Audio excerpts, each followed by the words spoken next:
So everyone, চলেন আজকে আমরা দুইটি খুব গুরুত্বপূর্ণ ইডিয়ম এবং ফ্রেজ সম্পর্কে জানি। সো বিদেশিরা বেশিরভাগ সবসময় ইডিয়ম এবং ফ্রেজ ব্যবহার করে।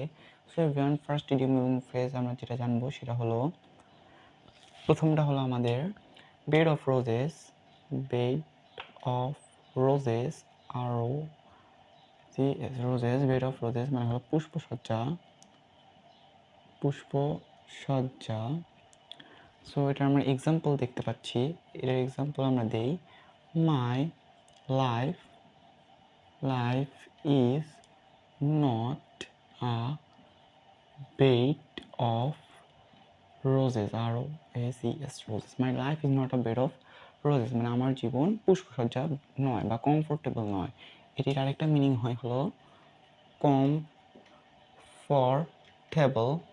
বেড অফ রোজেসের আরেকটা মিনিং হলো কমফোর্টেবল। সো এভরিওয়ান, নেক্সট যে ইডিয়ম ফ্রেজটা জানবো সেটা হলো সুপ্রিম। সুপ্রিম সুপ্রিম এটা আমরা অল ইন অলকে বলে থাকি, অল ইন অল। এটাই যেটা, যেমন অল ইন অল মানে সুপ্রিম, বা সুপ্রিম মানে all in all. So everyone, আমরা এটাতে একটা এক্সাম্পল দেখি। So my friend is all in all at math, MATH। আজকে এই ক্লাসটি এত দূর পর্যন্ত কেমন লাগলো সবাই অবশ্যই কমেন্টে জানাবেন। আল্লাহ হাফেজ।